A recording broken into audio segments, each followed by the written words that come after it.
Imagine a world where, ideally, adults would always be the mature ones. Handling stress with grace, resolving conflicts thoughtfully, and openly discussing their feelings. It's sort of what we generally hope for. It's the ideal, yeah. But what if the reality, as therapist Lindsay Gibson unsettlingly proposes, is that some sensitive children are actually more emotionally mature than their parents? Wow. Parents who've lived for decades longer. That idea, well, it challenges so many of our assumptions. It really does. And it's the core of what we're exploring today. It's a profound observation. And, for many, it's not just some abstract concept. It's a lived experience. Yeah. It speaks to something deep, often unspoken. Exactly. So this deep dive is all about the emotionally immature parent, or EIP, as we'll probably call them quite a bit. Right, EIP. This term has truly become, well, a viral sensation, largely because of Gibson's 2015 book, Adult Children of Emotionally Immature Parents. Yeah, that's the one. And what's truly remarkable is how this 9-year-old book has recently just skyrocketed past 1 million sales. 1 million. Wow. Yeah, hitting top bestseller lists, dominating social media. You go on TikTok, Instagram. You see it everywhere. Everywhere. Countless readers sharing passages, sparking discussions, getting hundreds of thousands of likes. It's clear this idea is really resonating powerfully. It really shows that a complex psychological concept, when it's described accurately, can just hit home for so many people. Yeah. And maybe help them put a name to something they felt but couldn't quite articulate. Absolutely.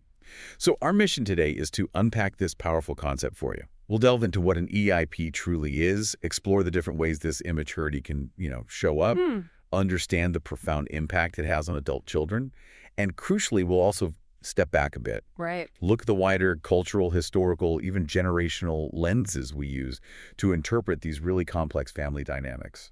Okay, so let's start at the beginning then. Gibson's foundational idea is, well, that's pretty stark. Yeah. She suggests that all unhappy families, despite what Tolstoy famously said. Right, the whole unhappy in its own way thing. Exactly. She thinks they might actually share a very specific common thread, the emotionally immature parent. Okay. These are individuals who instinctively shy away from, or sometimes even, run screaming from their own feelings. They find vulnerability deeply uncomfortable. They rarely pause for self-reflection, and they often just dismiss the emotional needs of people around them. That's a really powerful description, and it sounds like something a lot of people might recognize. Yeah. How does this align with, say, a more clinical definition, like from the American Psychological Association? Yeah, good question. From a clinical standpoint, the APA describes emotional immaturity as a tendency to express emotions without restraint or disproportionately to the situation. Okay, so like a big reaction to a small thing. Essentially, yeah. It's when an adult reacts to something with the intensity or maybe the lack of control you'd sort of expect from a child. Right. It often points to challenges in emotional regulation or maybe social interactions that just haven't developed in the way you might typically expect. So it's not just a personality quirk we're talking about. It's a deeper developmental pattern. And what's really compelling is how Gibson herself got to this insight. Yeah. She spent, 15 years of her career? Yeah, 15 years into her 35-year career. Observing clients before this pattern really clicked for her. She mentioned noticing clients describing behavior you might expect to see in a 10-year-old. Right. Imagine that realization. And she started reframing these adult actions as basically a child's tantrum. Yeah.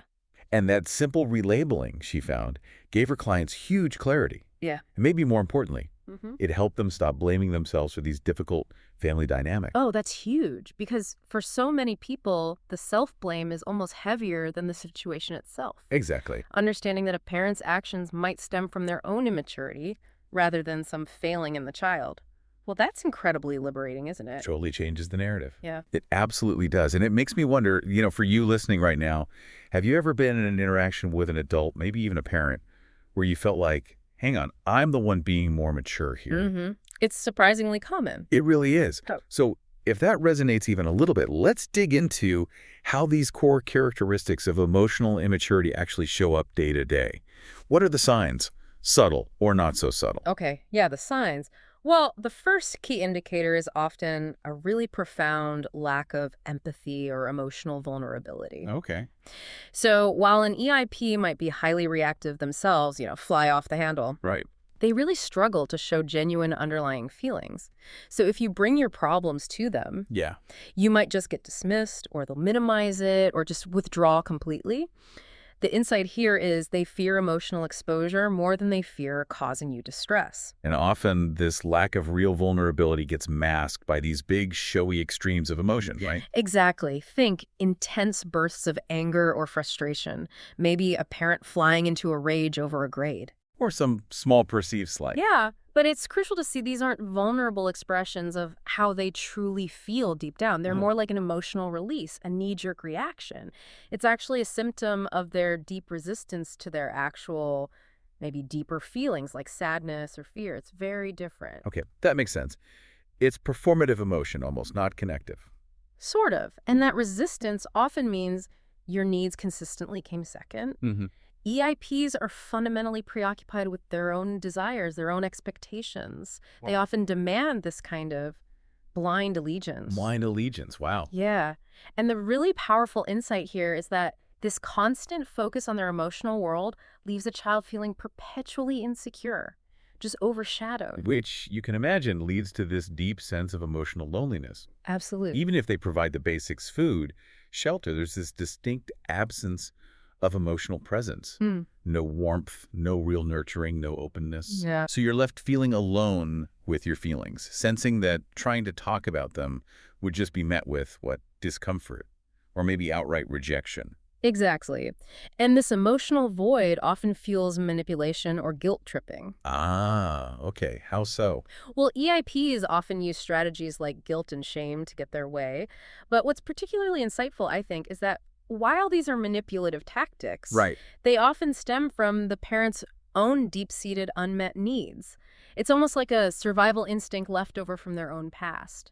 Doesn't excuse it, but helps understand it. Right. Explains the why behind it, maybe. And what about conversations? I've heard people describe feeling like conversations are always one-sided. Oh, definitely. If you've ever felt like conversations with a parent are entirely about them, that's a huge sign. These interactions can be so frustratingly egocentric, repetitive even.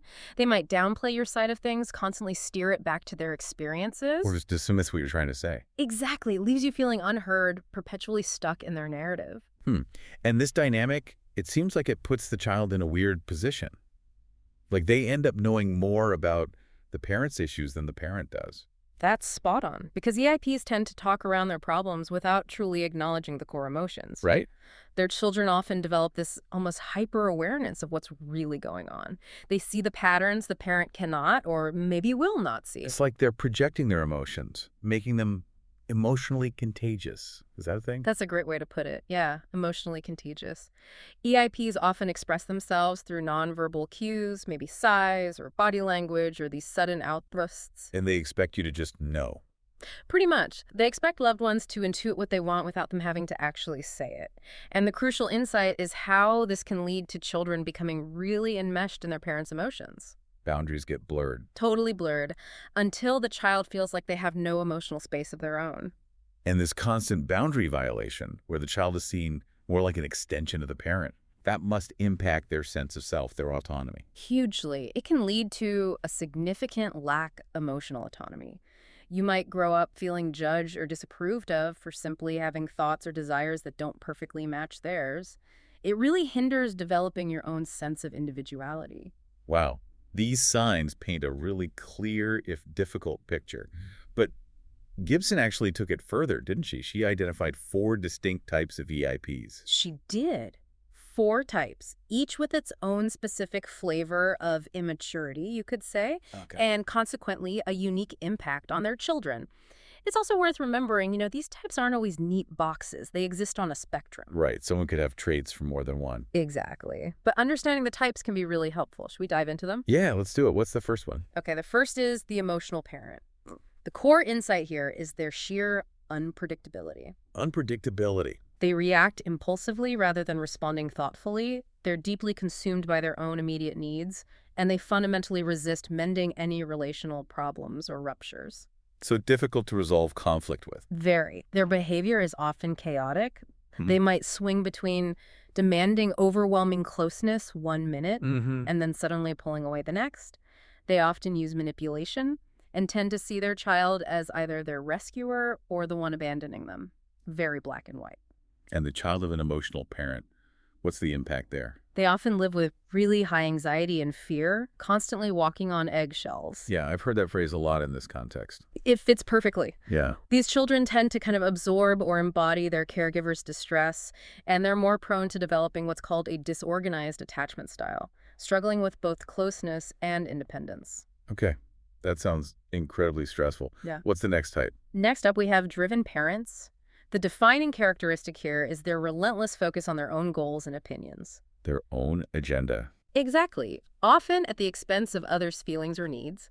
They tend to have low empathy, they prioritize control and self-reliance, and often see themselves as the fixer in situations. So outwardly, they might look quite successful. Very much so. They appear highly successful, have clear, often very high expectations for themselves and their children. It's thought they may have grown up in emotionally lacking households themselves, perhaps developing an avoidant attachment style. Interesting. And the impact on their children, is it what you'd expect? Well, here's the irony. Their children may actually grow up lacking goal orientation and intrinsic motivation. Really? Why is that? Because they constantly feel shame or disapproval if their choices don't perfectly align with the parent's rigid vision. Ah. And since genuine comfort and empathy are rarely on offer, these children are often forced to self-soothe their distress from a very young age.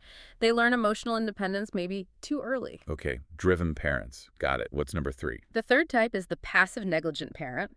Their core behavior pattern is really avoidance. Avoidance. They offer empathy, but it's conditional, usually only if it doesn't inconvenience them or require them to sacrifice something. Right. They often prefer to be the fun parent rather than the protective one, and they actively deny or avoid difficult situations. They might seem warm and playful on the surface, but they might turn a blind eye to significant issues, even abuse or neglect in some cases.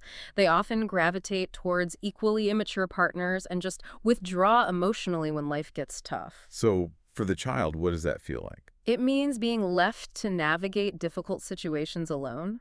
They often feel directionless, maybe passive themselves because they lacked consistent guidance or healthy emotional role modeling. They're also more likely to develop disorganized or anxious attachment styles, often carrying a background worry about abandonment. Okay, that makes sense. And the final type? Finally, we have the rejecting parent. Their defining trait is basically distance, emotional distance. Rejecting. Okay. They often display angry, scornful, or dismissive behaviors. They possess low empathy and strongly resist self-reflection. Their own needs and boundaries are absolutely paramount. So they pull back a lot. A lot.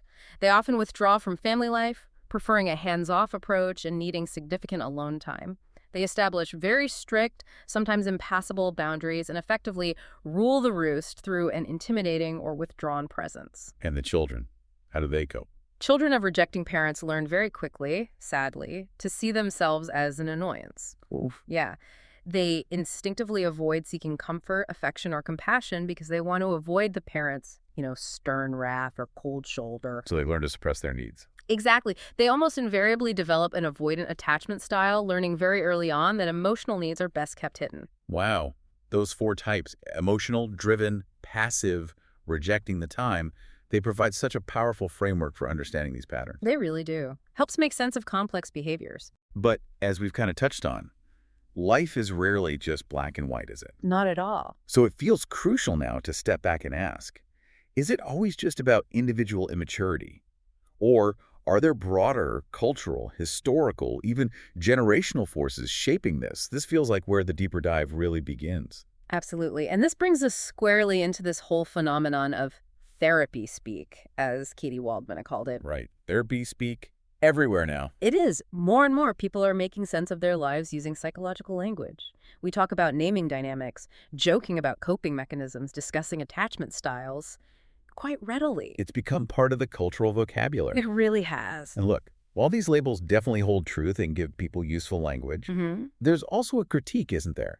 That maybe they can sometimes flatten the incredibly complex parent-child dynamic, give a false sense of certainty. That's the concern. Lucy Folks at Oxford noted that once you give something a name, that name and that concept kind of becomes a real entity in a way it wasn't before. Right. It solidifies it, maybe oversimplifies it. Potentially. Yeah. Yet Gibson herself, interestingly, offers a pretty balanced view on this. What'd she say? Well, she supports people finding descriptions that help them understand themselves. She basically said, as a therapist, I have to support that. Be happy they found something that helped explain them to themselves. Okay. And then she added, and we can worry about the fine points of it and the degrees of it later if we need to. So validation first, nuance later. Kind of. It's about that initial recognition being powerful and necessary. Which makes sense. It's often such a needed first step for people. And it leads us right into thinking about how deeply generational and cultural differences might shape all this. Huge factors. Like a 2024 study suggested older generations, boomers, Gen X, they're generally less likely to dig deep into their mental states, right? Think about the silent generation, born between, 1928 and 1945. They often raise their kids, emphasizing extreme self-sufficiency. Yeah, preparing them for the potential wake of disaster, as the study put it. Their emotional landscape was shaped by completely different survival needs. Totally different context. Precisely. And clinical psychologist Jenny Wang, in her book Permission to Come Home, she talks specifically about emotional disconnects within Asian American families. Okay. She explains how parents in those communities might have grown up amid war, poverty, or significant historical trauma. In that context, cultivating emotions wasn't just a low priority. It could be seen as dangerous. Exactly. It could even be seen as detrimental. As she put it, it does not necessarily help to sit around and talk about suffering when basic survival is the main goal. There raises such a fascinating tension then. How do we separate cultural norms, learned behaviors shaped by history, from individual emotional immaturity? It's tricky. Gibson's stance here is quite insightful, I think. She believes that culture, while really impactful, can ultimately be distinguished from the core emotional relationship itself. She acknowledges we're often excused for carrying forward cultural practices unthinkingly, just doing what was done before. Right. However, she draws a very clear line. She says, if someone tells us our behavior is hurting or angering them, and we continue to insist that we are right and entitled to treat them that way, then to me, that is emotional immaturity full force. So it's about the response to being told your behavior is harmful, the refusal to acknowledge impact. Exactly. That's the crucial distinction for her. It moves beyond just cultural practice into defensiveness and lack of empathy. Okay, that's a really useful distinction. Gibson's insights definitely offer a path to understanding. But this trend of self-labeling, it also comes with a warning, right? Ali Volpe mentioned this. Yeah, a vital caution. Yeah. Volpe warned that in calling your mother a narcissist when she isn't, for example, you might be inadvertently dismissing other important aspects of your relationship that don't clearly map to that definition. So labels can sometimes obscure more than they reveal if we're not careful.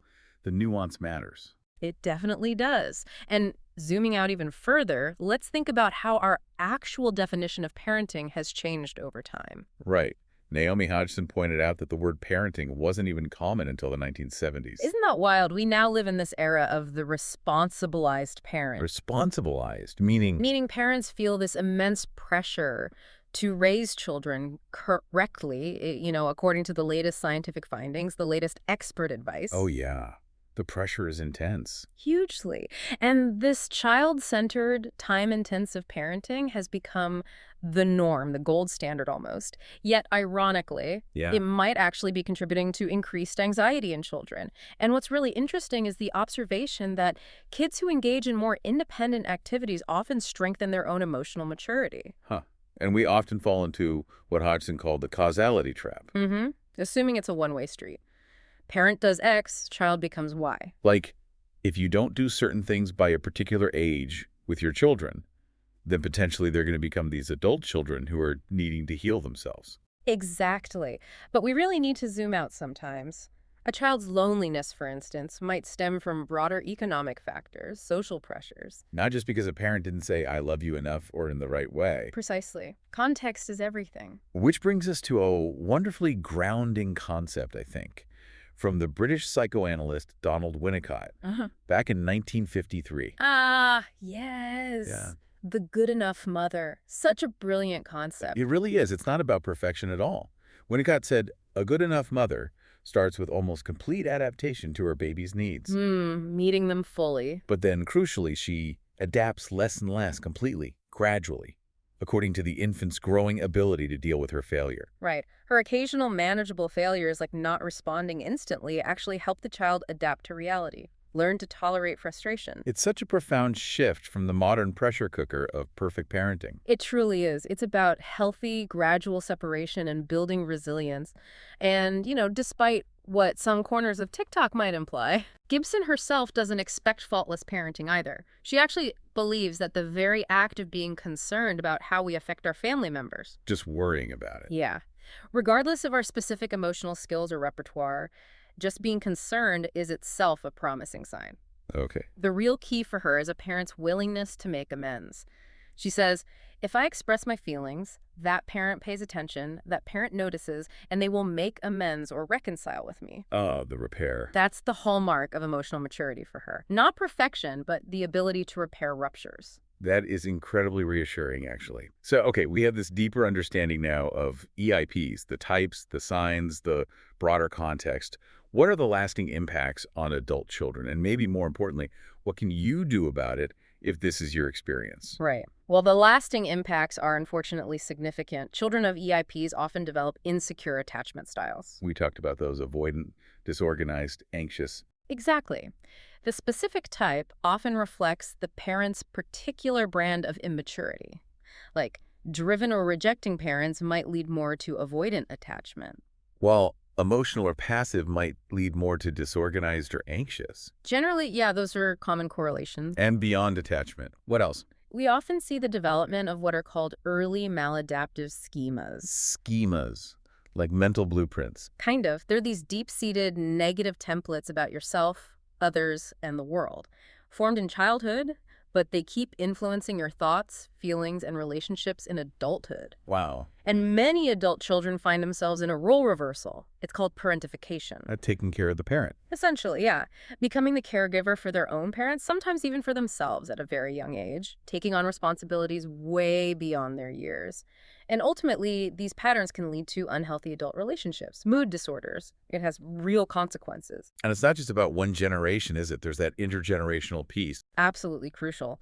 Sam, a reader of Gibson's book, made a great point that parents themselves are often adult children reacting to the parenting they received. Right. It highlights these intergenerational effects, sometimes called transgenerational trauma, where patterns of behavior, ways of relating, just get passed down. It's a cycle. It often is, yeah, until someone becomes aware and consciously chooses to break it. That intergenerational view is so important. Okay, so if you recognize these patterns in your own life, what does Gibson advise? Yeah. What's the path forward? Is there hope? There's definitely hope, but Gibson offers a tough but ultimately liberating truth first. She says, such a parent can probably never fulfill your childhood vision of a loving parent. Oof. That's hard to hear. It is. The hard part is accepting that you can't win your parent over, but you can save yourself. Save yourself. How? Her strategies include, first, learning to accept when a parent's behavior likely won't change, grieving that hope, maybe. Okay. Then practicing emotional detachment, which isn't about not caring. It's about protecting your own emotional space, not getting sucked into their chaos, avoiding those emotional takeovers by gently pushing back against their manufactured emotional emergencies. Setting boundaries. Exactly. And knowing when to distance yourself, maybe physically, maybe just emotionally, for your own well-being. It really sounds like it's about reclaiming your own agency, your own emotional life. That's the core of it. Which also brings up these broader societal questions, like the ones Sophie Lewis raises in Abolish the Family. Right. What's her take? She suggests that maybe the intense pressure, the high stakes of modern parenting might actually stem from too much being asked of too few, meaning the isolated nuclear family unit. Mm-hmm. She proposes we might need new infrastructures, new ways of living where people's needs for care, support, connection are met in a more distributed, community-focused way. Interesting. Takes the pressure off the individual parent-child dyad. Exactly. It invites us to look beyond just individual dynamics to systemic issues. But, despite all the challenges we've discussed, the sources, Gibson included, really emphasize a powerful message of hope. They stress that you can take steps toward healing from the impact of this caregiving style. Healing is possible. Absolutely. Just as early trauma can literally wire the brain in certain ways, healing from trauma also changes the brain. Neuroplasticity is real. So change is possible. You possess this incredible capacity to change, to heal, and to consciously forge new, healthier paths for yourself. That's a really important message. So we've covered a lot today. We've navigated this compelling, sometimes difficult landscape of emotionally immature parenting. Hmm. From the core definitions and the distinct types, right through to the profound effects on adult children. And we also pause to consider those vital nuances, the rise of therapy speak, the weight of generational differences, cultural contexts. Yeah, and even how the idea of parenting itself has evolved, bringing in that good enough idea. Right. Ultimately, the goal of understanding these dynamics isn't really about assigning blame. It's about gaining clarity. It's about recognizing patterns, maybe validating your own experiences. Hmm. And most powerfully, understanding that you have the capacity, the agency to choose new paths, paths towards healing and growth. Beautifully put. Right. So as you, our listener, reflect on this deep dive, here's something to maybe mull over. Considering those historical shifts in how we even define parenting, and the undeniable impact of cultural nuances on how we express and understand emotion, how might our collective understanding of maturity itself need to evolve?